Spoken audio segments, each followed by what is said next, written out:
నెల్లూరు జిల్లా కోట మండలం శ్యామసుందరపురంలో బహుజన ఐక్యవేదిక మరియు రజక సంక్షేమ సంఘం ఆధ్వర్యంలో తెలంగాణ నాగర్ కర్నూలులో జరిగిన 2 నెలల పసికందు కుల వివక్షత వలన బలైన సంఘటనకు కొవ్వొత్తుల నిరసన తెలియజేశారు.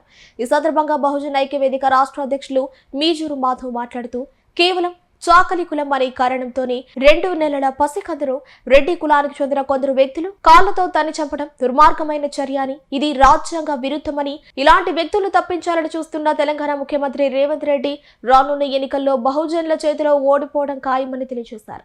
తన్ని 10 అడుగుల దూరం పెట్టబెడితే చనిపోతే ఒక వింత అయితే వీళ్ళు ఎత్తుకోపోయి పోలీస్ స్టేషన్ లో కేసు ఇస్తే తీసుకోలా వాళ్ళు తిరుగుతా ఉంది ఎత్తుకొని, ఇదిగో మేము ఇన్ని రోజుల నుంచి కేసు ఎత్తుకొని తిరుగుతా ఉంటే కాగితం ఎత్తుకొని ఒక్కరు కూడా పట్టించుకోలేదని బోర్డు వినిపిస్తూ ఉంటే ఆ మహిళ కంట్లో నీళ్లు వస్తాయి. ఆ వీడియోలు కానీ చూసామంటే మనం అంత దారుణమైన పరిస్థితి ఎందుకు వచ్చింది అని అంటే వీళ్ళు సాకలోళ్ళు, వీళ్ళు అక్కడికి పోకూడదు, గుళ్ళకి రాకూడదు, మీరు కూడా దూరంగా ఉండాల్సిందేను అని చెప్పేసి వివక్షతో జరిగింది.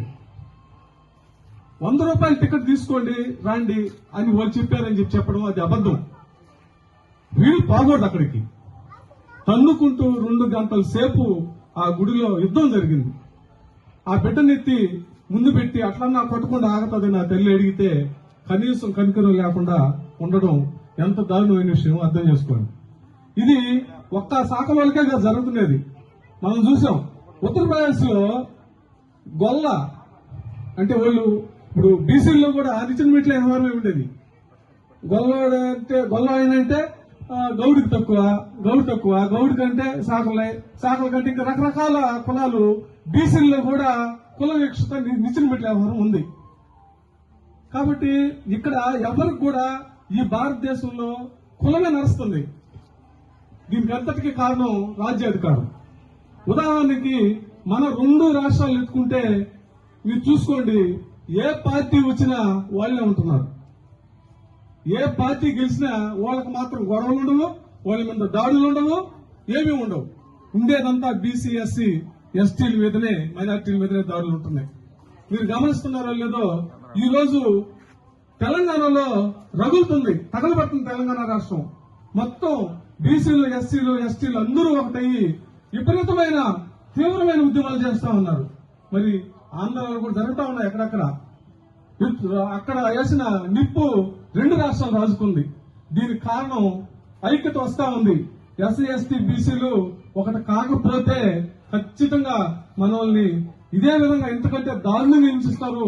ఈ రోజు శాఖలకు జరిగింది, రేపు మంగళవారం జరుగుతుంది, ఎల్లుండి ఇంకోటి జరుగుతాయి, తర్వాత ఇంకోటి జరుగుతూనే ఉంటది. దీనికి అంతటికి కారణం మన సార్ చెప్పినట్టు రాజ్యాధికారమే అంతిమ లక్ష్యం. ఇది డాక్టర్ బాబాసాహెబ్ అంబేద్కర్ గారు చెప్పిన మాట రాజ్యాధికారమే. రాజ్యాధికారం మన చేతిలోకి వస్తే మన మీద దాడులు జరగవు, మనల్ని ఎవరు అవమానించరు, మనం ఎక్కడ కావాలన్నా మనం స్వేచ్ఛగా బావచ్చు.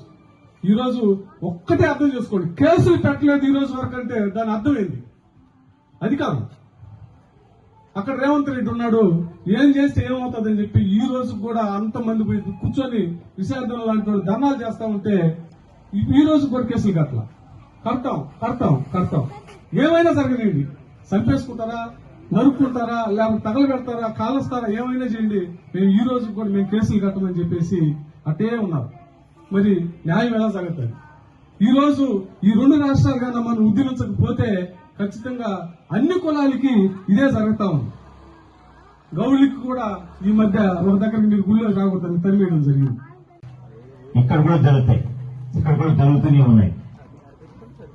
ఎక్కడో జరుగుతుంది కదా, మనకేమి మన బిడ్డలు క్షేమంగా ఉన్నారు, మనం కూడా హ్యాపీగా ఉన్నాం, మన కుటుంబంలో ఏ కల్పన లేదు, మనకు రక్షణ చాలా మంది ఉన్నారు ఇక్కడ అని అనుకుంటే మనం చాలా పొరపాటు పడినట్టే.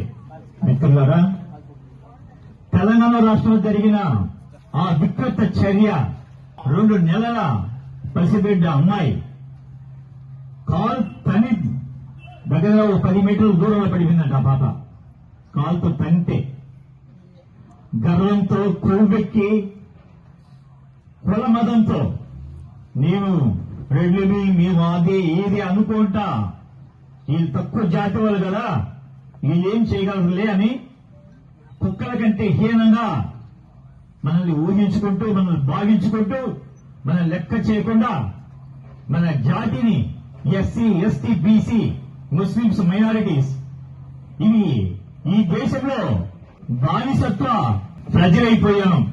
మనం ఓట్లేసేది మాత్రం మనము, పీఠాలు ఎక్కేది మాత్రం వాళ్ళు. ఇది మనం తెలుసుకోకపోతే తెలంగాణలో జరిగిన ఆ సంఘటనే మనకు రేపు శ్యామసుందరపురంలోనో, మన కోట అర్జునవాడలోనో లేదా వాకాడులోనో ఖచ్చితంగా జరుగుతుంది. మిత్రులారా, ఎస్సీ, ఎస్టీ, బీసీ, మైనారిటీస్ వీళ్ళందరికీ ప్రాబ్లమ్స్ ఒకటే ప్రాబ్లమ్స్, కుల వివక్షత. ఈ కుల వివక్షత మనం పోవాలంటే ఒకటే మార్గం, మనము బానిసత్వం నుంచి బయటపడాలి. బానిసత్వం అంటే ఏమిటి? వేరే వాళ్ళకి లొంగిపోవడం, అగ్రకులాలకి లొంగిపోయి వాళ్ళు చెప్పిందలా చేయడం, వాళ్ళు ఎవరికి ఓట్ చేయమంటే వాళ్ళకి ఓట్ చేయడం, వాళ్ళు ఎక్కడ రమ్మంటే అక్కడికి పోవడం, ఇదే బానిసత్వం. ఈ బానిసత్వ సంఖ్యను తెలుసుకోకుండా ఎస్సీలు గాని, ఎస్టీలు గాని, బీసీలు గాని ప్రజాస్వామ్యంలో మనుగడ సాగించలేరు. ఈ వికృత చర్యకు సమాజ చైతన్య సమితి తరఫున నేను తీవ్రంగా ఖండిస్తున్నాను. ఎందుకంటే దైవ దర్శనానికి రజక బిడ్డ పోతా ఉన్నప్పుడు మీరు చాకలి కులస్తులు గుళ్ళోకి రాకూడదు అని కాలుతో తనడం, 10 అడుగుల దూరంలో పడిపోయి అక్కడే చనిపోవడం జరిగింది. కేవలం టికెట్ తీసుకోలేదు అనే ఒక సాకు చెప్తూ ఉన్నారు. టికెట్ తీసుకున్నారా తీసుకోలేదా పక్కన పెడితే కేవలం వాళ్ళు ఆ రజకులు ఆ గుళ్ళో పనిచేసే వాళ్ళే. ఆ గుళ్ళో ఆ దేవుడి బట్టలు ఉతికే వాళ్ళు రోజుకి 10 సార్లు గుళ్ళోకి పోవడం రావడం అది కామన్. కానీ కేవలం ఈ సాకు పెట్టి వాళ్ళు ఏదో ఒక విధంగా వాళ్ళు తక్కువ జాతి వాళ్ళు, తక్కువ కులస్తులు అని చెప్పి కొట్టి చంపాలని చెప్పి కక్షతో అక్కడ ఉన్నటువంటి రెడ్డి గారు, శ్రీనివాసులు రెడ్డి గారు, అదేవిధంగా వారి టీము కలిసి దాడి చేశారు. దీన్ని 10 రోజుల నుంచి ఇప్పుడు రేవంత్ రెడ్డి ముఖ్యమంత్రిగా ఉండి వాళ్ళ రెడ్డి జాతి కాబట్టి పాపం కాపాడుకుంటూ వస్తా ఉన్నాడు. ఇది చాలా దారుణం. అక్కడ తెలంగాణలో దాదాపు 7 రజక సంఘాలు తో పాటు బహుజన సంఘాలు కానివ్వండి, ఎస్టీ, ఎస్సీ, మైనార్టీ సంఘాలు కానివ్వండి, ప్రతిరోజు నిద్రను మానుకుని ధర్నాలు చేస్తున్నా కూడా పాపం రేవంత్ రెడ్డి వాళ్ళకి ఒక లాడ్జిలో పెట్టి బిర్యానీ పెడతా ఉన్నాడు. ఇదంతా సిగ్గుచేటంటే ముఖ్యమంత్రి పదవికి రాజీనామా చేసి మరొకసారి నువ్వు పోటీ చేస్తే డిపాజిట్లు కోల్పోతావు. రేవంత్ రెడ్డి గారు జాగ్రత్త. ఎస్టీ, ఎస్సీ, బీసీ, మైనార్టీలందరూ ఏకమై ఉన్నారు. నీకు రాబోయే ఎన్నికల్లో సినిమా చూపిస్తారని కూడా ఇక్కడ నుంచి తెలియజేస్తా ఉన్నా. ఎందుకంటే అన్నోళ్ళు అంబేద్కర్ భవనం దగ్గర పెట్టుకుంటారు అంటే ఇంకా రేవంత్ రెడ్డి గారు బిడ్డను చూసి కూడా వాళ్ళ మీద శిక్ష తీసుకొని లేదు కాబట్టి ఆ దేవుడన్నా వాళ్ళకి శిక్షిస్తాడని మరియు అంబేద్కర్ గారు రాసిన రాజ్యాంగం ఈరోజు రక్షణ అయింది.